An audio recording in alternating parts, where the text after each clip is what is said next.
வணக்கம். தலைப்புச் செய்திகள். பொதுப்பணித்துறை மூலம் கழிவுநீர் சுத்திகரிப்பு இயந்திரத்தை திறந்து வைத்தார் முதலமைச்சர் ரங்கசாமி. சுகாதாரத்துறையில் காலி பணியிடங்களை நிரப்ப உள்ளதாக முதல்வர் ரங்கசாமி அறிவிப்பு. பாஜக சட்டமன்ற உறுப்பினர் VP ராமலிங்கத்தின் பிறந்த நாளை முன்னிட்டு அரசு பொது மருத்துவமனையில் இரத்த தான முகாம். கூட்டணியில் உள்ளவர்கள் பேசும் பொழுது பொறுப்புணர்ந்து பேச வேண்டும். RS பாரதி பேச்சு. புதுச்சேரி பொதுப்பணித்துறை மூலம் கழிவுநீர் சுத்திகரிப்பு இயந்திரத்தை முதலமைச்சர் ரங்கசாமி தொடங்கி வைத்தார்.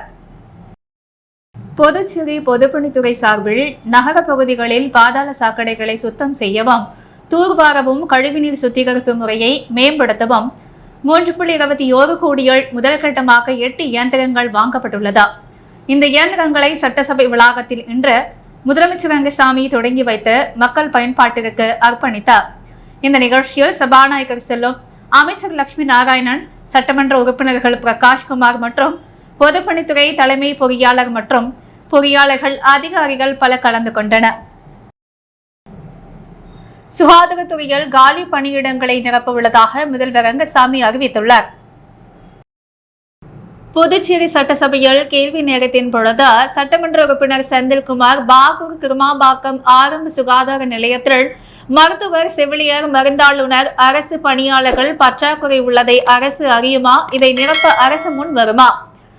தற்போது காலி பணியிடங்கள் நிரப்பப்பட்டு வருகிறது. 226 செவிலியர் பணியிடங்களை நிரப்ப உள்ளோம். டாக்டர்கள், மருந்தாளர்கள் பணிகளும் நிரப்பப்படும். 305 ஆஷா பணியிடங்களை நிரப்ப மத்திய அரசு அனுமதி அளித்துள்ளது. இவர்கள் அனைத்து தொகுதிக்கும் பணியாற்ற களத்துக்கு வருவார்கள். இதற்கு சட்டமன்ற உறுப்பினர் செந்தில்குமார், ஊழியர்கள் எண்ணிக்கை குறைவாக இருப்பதால் பணி சுமை அதிகரிக்கிறது. சுகாதாரத்துறையில் இதுபோல பல இடங்கள் காலியாக உள்ளது. பல பிரச்சனைகளும் உள்ளது. ஓராண்டாக மருத்துவர், செவிலியர் பணியிடங்களை நிரப்ப நீங்கள் எடுத்து வரும் சிரமம் தெரியும்.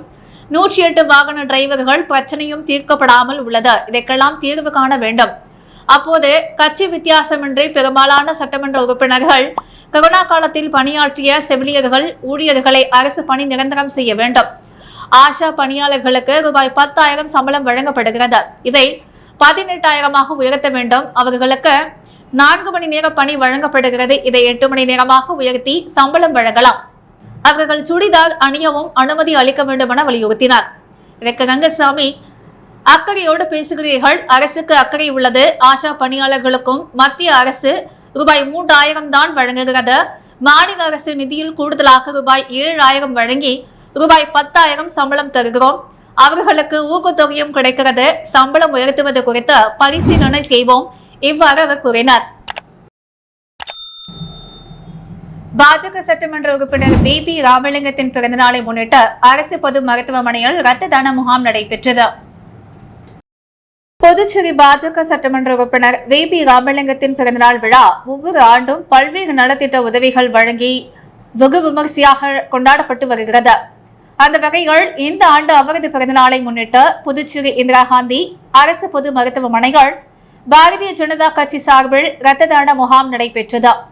இந்த முகாமை சட்டமன்ற உறுப்பினர் VP ராமலிங்கம் தலைமை தாங்கி தொடங்கி வைத்தார்.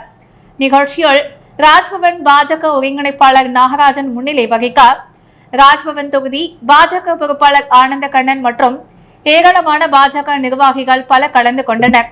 மேலும் ராஜ்பவன் தொகுதியைச் சேர்ந்த இளைஞர்கள் பல கலந்து கொண்ட இரத்த தானம் செய்தனர்.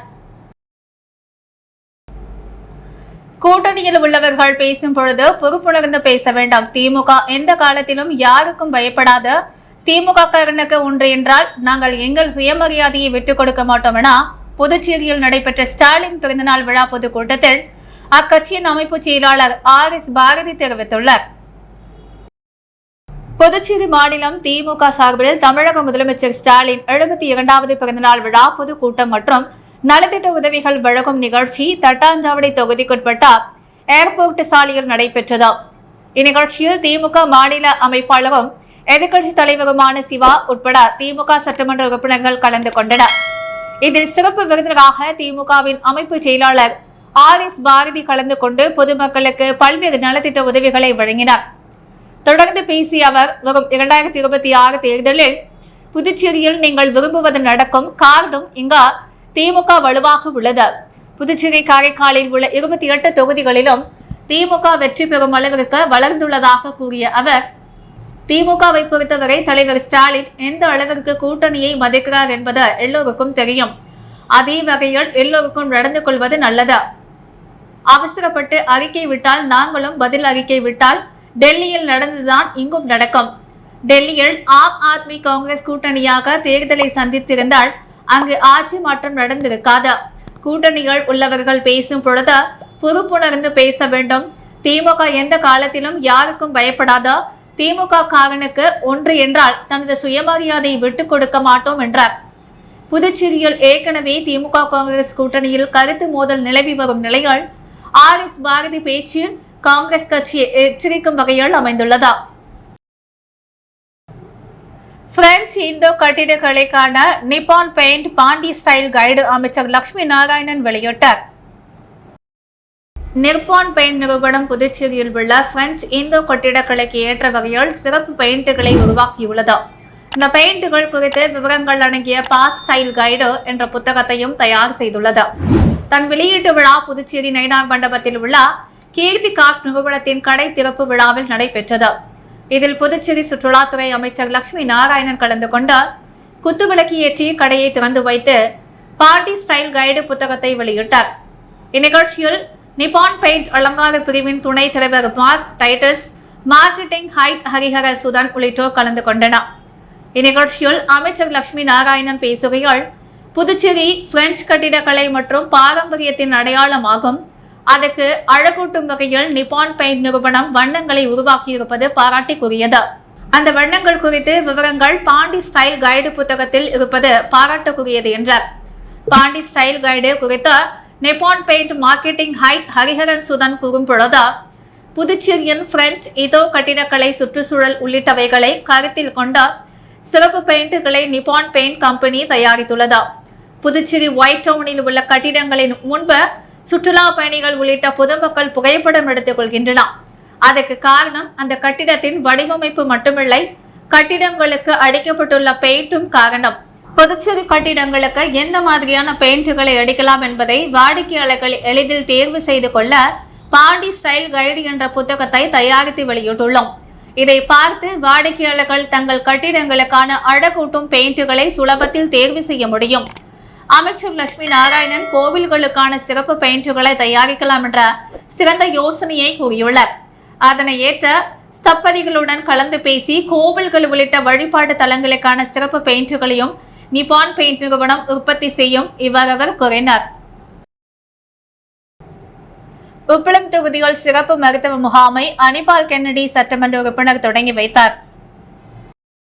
புதுச்சேரி உப்பளம் தொகுதிக்குட்பட்ட நேதாஜி நகர் 1 பகுதி அசேகன் வீதி ஒலந்தரியா சமுதாய நலக்கூடத்தில் புதுச்சேரி அரசு சுகாதார மற்றும் துப்புராயப்பேட்டை புதுச்சேரி குடும்ப நலத்துறை நகர்ப்புறம் ஆரம்ப சுகாதார நிலையம் நடத்தும் சிறப்பு மருத்துவ முகாம் நடைபெற்றது. இதனை திமுக உப்பளம் தொகுதி சட்டமன்ற உறுப்பினர் அனிபால் கென்னடி குத்து விளக்கு ஏற்றி தொடங்கி வைத்தார். பொதுமக்களுக்கு பொது சுகாதாரம் சேவைகள், நீரிழிவு நோய், சர்க்கரை, இரத்த அழுத்தம், இரத்த பரிசோதனை, கண், காது, மூக்கு, தொண்டை, பல் மருத்துவம் சிறப்பு வல்லுநர்களால் இலவசமாக வழங்கப்பட்டது. புதுச்சேரி மாநிலம் சிறுபான்மை அணி துணை அமைப்பாளர் நோயல், கிளை செயலாளர்கள் ஈசாப், ராகேஷ், கழக சகோதரர் பெருமாள், அந்தோணி ஆகியோர் உடனிருந்தனர். மூலகுளத்தில் ரூபாய் 5 கோடி மதிப்பிலான நிலத்திற்கு போலி உயல் தயாரித்து மோசடி செய்த வழக்கில் தொடர்புடைய மேலும் சிலர் மீது போலீசார் வழக்கு பதிந்து தேடி வருகின்றனர். புதுச்சேரி களவை சுப்பராய செட்டியார் தெருவைச் சேர்ந்தவர் ரங்கநாதன் கடந்த சில ஆண்டுகளுக்கு முன் இறந்துவிட்டார். இவருக்கு மூலகுளம் ஈஸ்ட் கோஸ்ட் மருத்துவமனை எதிரே 5 லட்சம் சதுரடி நிலம் உள்ளதா. ரங்கநாதனுக்கு வாரிசு இல்லை. இதனால் அவரது வீட்டில் வேலை செய்த திண்டிவனம் முளைச்சூர் பகுதியைச் சேர்ந்த முனியம்மாள் வயது 50 என்பவர் ரங்கநாதன் தனக்கு சொந்தமான நிலத்தில் ரூபாய் 5 கோடி மதிப்பிலான 50,000 சதுரடி நிலத்தை மட்டும் தனக்கு உயில் எழுதி கொடுத்ததாக போலி உயில் தயாரித்துள்ளார். அதன் மூலம் சாரம் ஐயப்பன் நகரைச் சேர்ந்த ரியல் எஸ்டேட் புரோக்கர் முத்துக்குமரன் வயது 50 பவர் எழுதி பெற்றுள்ளார். அதனை லாஸ்பேட்டை அசோக் நகர் கவிக்குயில் வீதியைச் சேர்ந்த பாலமுருகன் என்பவரிடம் ரூபாய் 4.5 கோடிக்கு புரோக்கர் முத்துக்குமரன் விலை பேசி ரூபாய் 30 லட்சம் முன்பணம் பெற்றுள்ளார். அந்த இடத்தை பத்திரப்பதிவு செய்ய சென்ற பொழுது நிலம் ரங்கநாதன் பெயரில் இருந்ததால் பதிவு செய்ய உழவர்கரை சப் ரிஜிஸ்டர் அலுவலகம் மறுத்தது. இதுகுறித்து பலராமன் அளித்த புகாரின் பெயரில் சிபிசிஐடி இன்ஸ்பெக்டர் பாபுஜி தலைமையிலான போலீசார் மோசடி வழக்கு பதிந்த போலி உயில் தயாரித்த முனியம்மாளை கடந்த 7ஆம் தேதி கைது செய்து சிறையில் அடைத்தனர். ரியல் எஸ்டேட் புரோக்கர் முத்துக்குமரனை தீவிரமாக தேடி வருகின்றனர். இதற்கிடையே போலி உயில் வழக்கில் யார் யாருக்கு தொடர்பு உள்ளது என்பதை கண்டறிய சிறையில் அடைக்கப்பட்ட முனியம்மாளை சிபிசிஐடி போலீசார் கடந்த 2 தினங்களுக்கு முன் காவலில் எடுத்து விசாரணை நடத்தினர். அதில் முனியம்மாள், முத்துக்குமார் ஆகியோருடன் நெல்லித்தோப்பு சவரிப்படையாட்சி வீதியைச் சேர்ந்த ஆரோக்கியராஜ் மற்றும் சிலர் சேர்ந்து போலி உயில் பத்திரம் தயார் செய்ததும் அதனை வைத்து நிலத்தை விற்க முயற்சி செய்ததும் தெரிய வந்தது. இதையடுத்து முனியம்மாள் அளித்த வாக்குமூலத்தின்படி வழக்கில் தொடர்புடைய ஆரோக்கியராஜ் உள்ளிட்ட மேலும் சிலர் மீது போலீசார் வழக்கு பதிந்து தனிப்படை அமைத்து தேடி வருகின்றனர். மோசடி மற்றும் கொலை மிரட்டல் வழக்கில் கைது செய்யப்பட்டுள்ள மணவெளியைச் சேர்ந்த விக்கி என்பவர் பாஜகவில் உறுப்பினர் கூட இல்லை என பாஜக இளைஞரணி மறுப்பு தெரிவித்துள்ளது. புதுச்சேரி மணவெளி தொகுதியைச் சேர்ந்தவர் விக்கி என்கிற ராஜகணபதி. இவர் தொண்டமானத்தைச் சேர்ந்த பாலு என்பவரிடம் சுமார் 8 லட்சம் ரூபாய் கடன் பெற்று மோசடி செய்ததாகவும் திருப்பி கேட்டதற்கு கொலை மிரட்டல் விடுத்ததாகவும் பாதிக்கப்பட்டவர் கொடுக்கப்பட்ட புகாரின் அடிப்படையில் இதில் அரியாங்குப்பம் போலீசார் விக்கியை கைது செய்தனர். மேலும் கைது செய்யப்பட்ட விக்கி மணவெளி தொகுதி பாஜக பிரமுகர் என ஊடகங்கள் மற்றும் சமூக வலைதளங்களில் செய்திகள் பரவ வந்தது. இந்த நிலையில் மோசடி வழக்கில் கைது செய்யப்பட்டுள்ள மணவெளியைச் சேர்ந்த விக்கி பாஜகவில் எந்த பொறுப்பிலும் இல்லை, அவர் உறுப்பினர் கூட இல்லை என பாஜக இளைஞர் அணியினர் மறுப்பு தெரிவித்துள்ளனர்.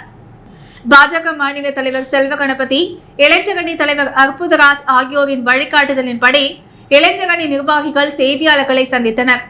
அப்போது பேசிய இளைஞர் அணி பொதுச் செயலாளர் கணபதி மற்றும் வருண் மோசடி மற்றும் கொலை மிரட்டல் வழக்கில் கைது செய்யப்பட்டுள்ள மணவெளி தொகுதியைச் சேர்ந்த விக்கி என்பவர் பாஜகவில் எந்த பொறுப்பிலும் இல்லை, அவர் உறுப்பினர் கூட இல்லை என மறுப்பு தெரிவித்தனர்.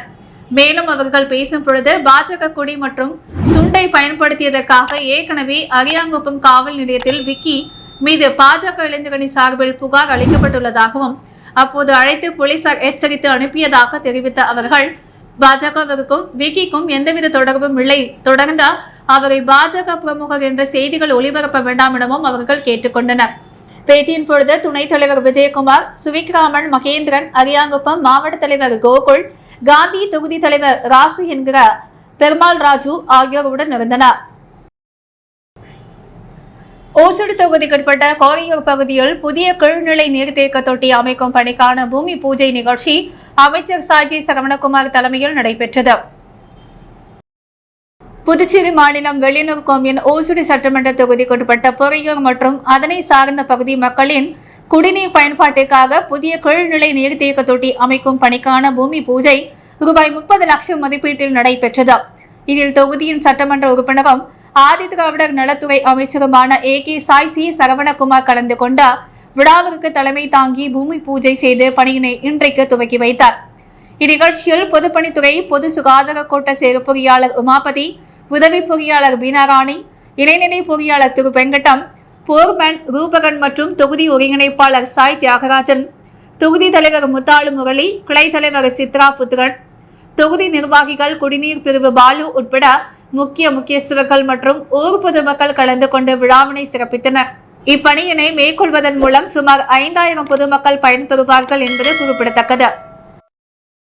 புதுவை திருக்காஞ்சியில் உள்ள ஸ்ரீ காசி விசாலாட்சி உடனுரை காசி விஸ்வநாதர் திருக்கோவிலில் முற்றோதல் நிகழ்ச்சி நடைபெற்றது. புதுவை ஜவஹர் நகரைச் சேர்ந்த வாகீச சைவ திருத்தொண்டு அடியார்கள் காசிக்கு இணையான சோஸ்திரமான திருக்காஞ்சியில் அமைந்துள்ள அருள்மிகு ஸ்ரீ காசி விசாலாட்சி சமேத ஸ்ரீ காசி விஸ்வநாதர் ஆலயத்தில் திருவாசக முற்றோதல் நிகழ்வு நடந்தது. இதில் தலைமை அடியார் அம்மு என்ற அமிர்தவள்ளி ரவி அவர்கள் தலைமையில் 40க்கும் மேற்பட்ட சிவனடியார்கள் கலந்து கொண்டு திருவாசகம் பாடினர். இந்நிகழ்ச்சிக்கான ஏற்பாடினை ஆலய தலைவர் வெங்கடேசன் அவர்கள் தலைமையில் சந்திரமௌலி உட்பட பலர் செய்திருந்தனர். நிகழ்ச்சியின் போது அடியார்களுக்கு கோவில் சார்பாக அறுசுவை உணவுடன் அன்னதானமும் வழங்கப்பட்டது.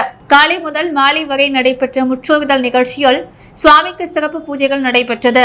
மகா தீபாரதனை காட்டப்பட்டு அடியார்களுக்கு கோவில் பிரசாதம் வழங்கப்பட்டது. இதில் திரளான சிவன் அடியார்கள் கலந்து கொண்டு திருவாசகம் பாடினார்கள்.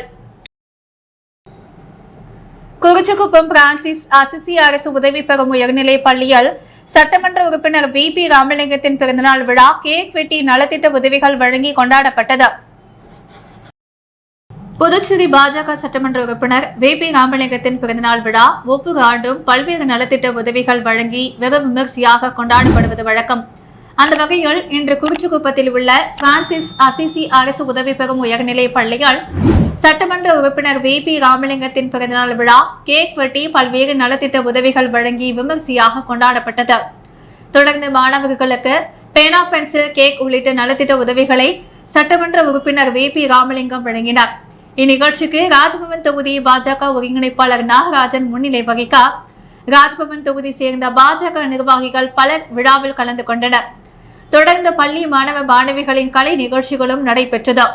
இந்த நிகழ்ச்சியில் பள்ளி முதல்வர், துணை முதல்வர், மாணவ மாணவிகள் பலர் கலந்து கொண்ட சட்டமன்ற உறுப்பினருக்கு பொன்னாடை போற்றி பூங்கொத்து கொடுத்து பிறந்தநாள் வாழ்த்துக்களை தெரிவித்தனர். புதுச்சேரி குடிசை மாற்று வாரிய அனைத்து ஊழியர்கள் நலசங்கம் சார்பில் பல்வேறு கோரிக்கைகளை வலியுறுத்தி கண்டன ஆர்ப்பாட்டம் நடைபெற்றது. புதுச்சேரி குடிசை மாற்று வாரிய அனைத்து ஊழியர்கள் நலசங்கம் பழனிநாதன் தலைமையில் நிரந்தர ஊழியர்களுக்கு தகுதி அடிப்படையில் சீனியாரிட்டி அடிப்படையிலும் பதவி உயர்வு வழங்க வேண்டும் என்றும், பதவி உயர்வு கிடைக்கப்பெறாமல் 10 ஆண்டுகளுக்கு மேல் பணிபுரிபவர்கள் மற்றும் ஓய்வு பெற்றவர்களுக்கு பாரபட்சமின்றி ACP மற்றும் MACP வழங்க வேண்டும் என்றும், 10 ஆண்டுகளுக்கு மேல் பணிபுரிந்து வருகின்ற CLR ஊழியர்களை பணி நிரந்தரமும், NMR ஊழியர்களுக்கு CLR வழங்க வேண்டும் உள்ளிட்ட பல்வேறு கோரிக்கைகளை நிறைவேற்ற வலியுறுத்தி குடிசை மாற்று வாரிய அலுவலக வாயில் கண்டன ஆர்ப்பாட்டம் நடைபெற்றது. இந்த ஆர்ப்பாட்டத்தில் பிரேமநாதன், ரவிச்சந்திரன், ராதாகிருஷ்ணன், கோவிந்தராசு, ஆனந்தன், வெங்கடேசன், அரசு ஊழியர் சம்மேளனா, நிரந்தர செய்தி தொடர்பாளர் கலைமாமணி, டாக்டர் நமச்சிவாயம் உள்ளிட்ட பல கலந்து கொண்டனர். பாஜக சட்டமன்ற உறுப்பினர் VP ராமலிங்கத்தின் பிறந்தநாளை முன்னிட்டு ராஜ்பவன் தொகுதியில் மாபெரும் இலவச மருத்துவ முகாம் நடைபெற்றது. புதுச்சேரி பாஜக சட்டமன்ற உறுப்பினர் VP ராமலிங்கத்தின் பிறந்தநாள் விழா ஒவ்வொரு ஆண்டும் பல்வேறு நலத்திட்ட உதவிகளை வழங்கி வெகு விமர்சையாக கொண்டாடப்படுவது வழக்கம். அந்த வகையில் இன்று அவரது பிறந்தநாளை முன்னிட்டு ராஜ்பவன் தொகுதிக்குட்பட்ட செங்கேடி அம்மன் ஆலய வளாகத்தில் இன்று மாபெரும் இலவச பொது மருத்துவ முகாம் நடைபெற்றது. இந்த முகாமை சட்டமன்ற உறுப்பினர் VP ராமலிங்கம் மருத்துவ பரிசோதனை செய்து தொடக்கி வைத்தார். முகாமிற்கு ராஜ்பவன் தொகுதி பாஜக ஒருங்கிணைப்பாளர் நாகராஜன் முன்னிலை வகிக்க பாஜக முன்னாள் துணைத் தலைவர் ரவிச்சந்திரன், ராஜ்பவன் பாஜக பொறுப்பாளர் ஆனந்த கண்ணன், நகர மாவட்ட துணைத் தலைவர் ஆனந்த பாஸ்கர், OBC அணி துணை பொதுச் செயலாளர் சீனிவாச பெருமாள் மற்றும் ராஜ்பவன் தொகுதியைச் சேர்ந்த பாஜக நிர்வாகிகள் பல கலந்து கொண்டனர். இந்த முகாமில் ரத்தம், சுகர், BP, கண் பரிசோதனை, ஆயுஷ்மான் பாரத் பதிவு செய்தல், ரத்தம் அழுத்தம் உள்ளிட்ட மருத்துவ பரிசோதனைகள் செய்யப்பட்ட பொதுமக்களுக்கு ஆலோசனைகளும் மருந்துகளும் மாத்திரைகளும் வழங்கப்பட்டது. இந்த முகாமில் ஏராளமான பொதுமக்கள் கலந்து கொண்டு பயன்பெற்றனர். பாலஸ்தீனிய மக்கள் மீது இஸ்ரேல் அப்பாவி மக்களை கொண்டு குவித்ததை கண்டித்து அகில இந்திய சமாதான ஒருமைப்பாட்டு கழகம் சார்பில் கண்டன ஆர்ப்பாட்டம் நடைபெற்றது. பாலஸ்தீனிய மக்கள் மீது இஸ்ரேல் கொண்டு மழை பொழிந்த 450க்கும் மேற்பட்ட அப்பாவி மக்களை கொன்று குவித்ததை கண்டித்து நாடு தழுவிய அகில இந்திய சமாதான ஒருமைப்பாட்டு கழகம் சார்பில் கண்டன ஆர்ப்பாட்டம் புதுச்சேரி அண்ணா சிலை அருகில் ஆர்ப்பாட்டம் நடைபெற்றது. இந்த ஆர்ப்பாட்டத்திற்கு மாநில தலைவர், முன்னாள் சட்டமன்ற உறுப்பினர் நாரா கலைநாதன் தலைமை தாங்கினார். பொதுச் செயலாளர் ஜீவானந்தம், சுதா சுந்தரராமன் முன்னிலை வகித்தார். புதுவை பல்கலைக்கழக முன்னாள் பதிவாளர் சம்பத், ராமச்சந்திரன், டாக்டர் விஜயலட்சுமி, வழக்கறிஞர்கள் பிரேதேஷ், இருதயராஜ், ராமலிங்கம், கீதநாதன், சேகர், கல்யாணகுமார், பெருமாள், தேசிகன் உட்பட 100க்கும் மேற்பட்டோர் கலந்து கொண்டனர். மரக்காணம் பாரதியார் மெட்ரிக் மேல்நிலைப் பள்ளியில் சர்வதேச யோகா போட்டியில் வெற்றி பெற்ற மாணவர்களுக்கு பாராட்டு மற்றும் பரிசளிப்பு விழா நடைபெற்றது. மரக்காணம் பாரதியார் மெட்ரிக் மேல்நிலைப் பள்ளியில் சர்வதேச யோகா போட்டியில் வெற்றி பெற்ற மாணவர்களுக்கு பாராட்டு மற்றும் பரிசளிப்பு விழா நடைபெற்றது. மாநில அளவில் சர்வதேச யோகா போட்டி திருநேத்திரதாரி மற்றும் அச்சரப்பாக்கம் டவுன் லயன்ஸ் கிளப் ஆல் மதுராந்தகத்தில் நடைபெற்றது. இதில் பாரதியார் பள்ளி மாணவர்கள் கலந்து கொண்ட 28 மாணவர்கள் முதல் பரிசினையும் 13 மாணவர்கள் 2ஆம் பரிசினையும் 4 மாணவர்கள் 3ஆம் பரிசினையும் பெற்றனர். வெற்றி பெற்ற மாணவர்களுக்கு பள்ளியின் தாளாளர் அருணாச்சலம், செயலாளர் ரவிக்குமார் இருவரும் இணைந்து பாராட்டுக்களை மற்றும் பரிசுகளை வழங்கி கௌரவித்தனர். இதில் பள்ளியின் முதல்வர் செல்வி ரூபினா, யோகா பயிற்சி ஆசிரியர் பாஸ்கர் மற்றும் ஆசிரியர்கள் உடன் இருந்தனர். அரியாங்குப்பம் பிபிசி நகரில் தீ விபத்தால் பாதிக்கப்பட்ட குடும்பத்திற்கு சட்டமன்ற உறுப்பினர் பாஸ்கர் நலத்திட்ட உதவிகளை வழங்கினார். புதுச்சேரி அரியாங்குப்பம் பிபிசி நகர் பகுதியில் சில நாட்களுக்கு முன்பு மின் கசிவு காரணமாக வீடு ஒன்றில் தீ விபத்து ஏற்பட்டது. இதனை அடுத்து தீயணைப்புத் துறைக்கு தகவல் தெரிவிக்கப்பட்டு உடனடியாக சம்பவ இடத்திற்கு விரைந்து வந்த அவர்கள் தீயை அணைத்தனர். மேலும் சம்பவத்தன்று சட்டமன்ற உறுப்பினர் பாஸ்கர் என்கிற தட்சிணாமூர்த்தி நேரில் வந்து பார்வையிட்டு பாதிக்கப்பட்ட குடும்பத்திற்கு தேவையான உதவிகளை செய்து தருவதாக உறுதி கூறினார். அதன்படி நேற்று மாலை பாதிக்கப்பட்ட குடும்பத்தினருக்கு ஆதிதிராவிடர் நலத்துறை மூலமாக ரூபாய் 50,000 நிதி உதவியும், மேலும் அரிசி, மளிகை பொருட்கள், காய்கறிகள், உடைகள், பாய், தலையணை, போர்வை உள்ளிட்ட பொருட்கள் மற்றும் தனது சொந்த நிதியாக 5,000 ரூபாயும் நலத்திட்ட உதவியாக வழங்கினார். மேலும் இந்நிகழ்ச்சியின் பொழுது என்ஆர் காங்கிரஸ் கட்சி நிர்வாகிகள் மற்றும் ஊர் பொதுமக்கள் பலர் உடன் இருந்தனர். புதுச்சேரியில் இன்று தங்கம் மற்றும் வெள்ளி விலை நிலவரம். முத்து கோல்ட் ஹவுஸ் வழங்கும் இன்றைய தங்கம் மற்றும் வெள்ளி விலை நிலவரம். தங்கம் 1 கிராம் 8,270 ரூபாய். வெள்ளி 1 கிராம் 109 ரூபாய். மீண்டும் இன்றைய முக்கிய செய்திகள். பொதுப்பணித்துறை மூலம் கழிவுநீர் சுத்திகரிப்பு இயந்திரத்தை திறந்து வைத்தார் முதலமைச்சர் ரங்கசாமி. சுகாதாரத்துறையில் காலி பணியிடங்களை நிரப்ப உள்ளதாக முதல்வர் ரங்கசாமி அறிவிப்பு. பாஜக சட்டமன்ற உறுப்பினர் வி.பி. ராமலிங்கத்தின் பிறந்த நாளை முன்னிட்டு அரசு பொது மருத்துவமனையில் இரத்த தான முகாம். கூட்டணியில் உள்ளவர்கள் பேசும் பொழுது பொறுப்புணர்ந்து பேச வேண்டும், ஆர்.எஸ். பாரதி பேச்சு. திருக்கோஞ்சியில் காசி விஸ்வநாதர் திருக்கோவிலில் முற்றோர்கள் நிகழ்ச்சி நடைபெற்றது. இத்துடன் எஸ் மீடியா செய்திகள் நிறைவடைகிறது. வணக்கம்.